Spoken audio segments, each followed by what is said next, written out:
Hello, everyone. Welcome back to my channel, General Hospital Diaries. I hope everyone is having a wonderful day.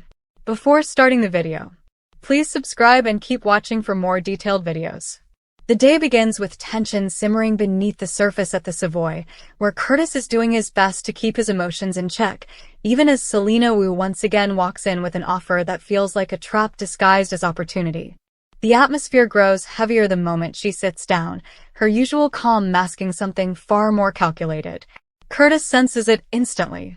He's already wary of Selina's presence in his business, but today she makes it clear she's not merely visiting, she's here for an answer. And the stakes are far higher than anyone expected.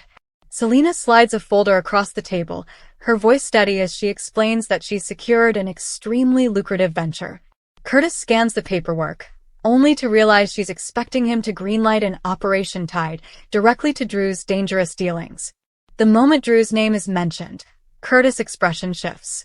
He thought he was finally distancing himself from that entire mess. Instead, Selina reveals she brokered a deal months ago that Drew never followed up on, a deal that now involves a staggering sum of money and a frighteningly final consequence. She calmly states that the agreement is worth $1 million, but the implications are chilling. If Curtis refuses to take over the arrangement, someone else will. And someone else might opt for methods far more lethal than negotiation. Curtis realizes this isn't business. It's a thinly veiled threat. Selina talks about honoring commitments, but her tone suggests the danger surrounding this deal didn't end with Drew's death. In fact, it sounds like it's only escalating. Curtis tries to step away from the conversation, but Selina isn't having it. She reminds him that the Savoy still operates in a gray zone, and if he wants to protect his livelihood, he may need to face responsibilities left behind by the man who is no longer here to answer for them. Curtis finally pushes back, demanding to know what exactly Drew got involved in and who's still out there expecting payment. Selina pauses, her eyes sharp, before hinting that certain debts remain outstanding, and people tied to this are not known for their patience. Meanwhile, across town, Michael Corinthos tries to clear his head, but his life is anything but calm. With his family erupting in chaos again, Michael finds himself drawn to the one person who seems to understand his frustration without judgment, Jacinda.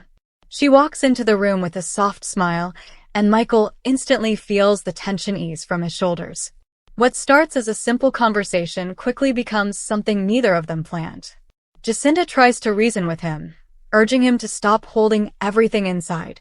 She knows Michael's been pulled in a dozen directions, juggling family loyalty, guilt, and responsibility. He admits he's tired of constantly cleaning up messes caused by choices he never made. Jacinda steps closer, telling him he deserves a space where he can stop pretending to be the strong one. Those words hit him harder than expected. The chemistry between them grows undeniable as their conversation deepens. Michael tries to keep things appropriate, but Jacinda touches his hand and suddenly the emotional distance collapses. They both feel it, this connection that came out of nowhere yet feels strangely familiar. What begins as comfort shifts into something intimate, something impulsive, and something they both know could complicate everything. But at that moment, neither pulls away. Back at the Savoy, Selina continues applying pressure as Curtis tries to negotiate his way out of the situation. She lays out every detail. The silent partners, the coded transactions, the promise Drew made before his life spiraled into danger. Curtis argues that Drew is gone, so whatever deal was made should be void. Selina disagrees. Agreements in her world aren't tied to individuals. They're tied to families, territories, and obligations. Drew may be dead, but the people he aligned with are very much alive, and they don't accept unresolved business. Curtis grows more uneasy, especially when Selina reveals the deal Drew was part of wasn't just financially risky, it was fatal. Drew had been working with someone who expected the job to be completed flawlessly, and when it didn't go as planned, the fallout was deadly. Selina carefully skirts around using the word murder, but the implication is unmistakable. Someone lost their life because of this, and if Curtis doesn't cooperate, more lives could be at risk.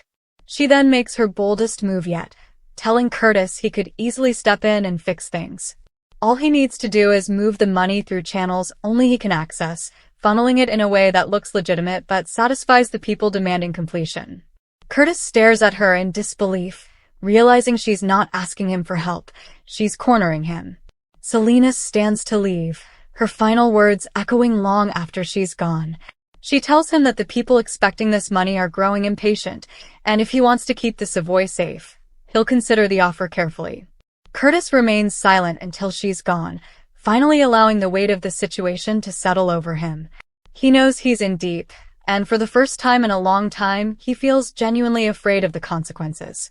As night settles in, Michael and Jacinda lie in the aftermath of their impulsive decision. Michael tries to process what just happened, but Jacinda reassures him that he doesn't need to apologize. She gently reminds him that sometimes the heart reacts before the mind catches up. Michael admits he hasn't felt this close to someone in a long time, yet he also knows the complications waiting for him outside that room. Still, the bond between them feels like something he can't ignore.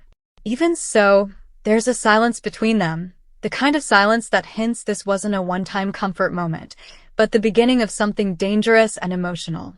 Jacinda touches his cheek and tells him he deserves to feel wanted without conditions. Michael closes his eyes as if trying to hold on to the feeling a little longer before reality inevitably drags him back. Across Port Charles, Curtis weighs his options, none of which feel safe. He debates whether to tell anyone, Portia, Jordan, even Sonny, but each choice brings new risks. The wrong word could ignite a turf war, expose his business, or put his loved ones in danger. Selina has effectively boxed him in, and Curtis knows that whatever he decides next will change everything.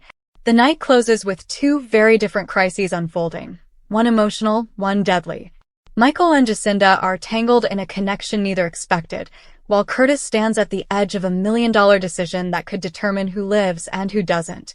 And even though the city seems quiet, trouble is already moving in the shadows, preparing for the next strike. Come back to our channel for all your updates. Thank you for watching. Please subscribe to my channel.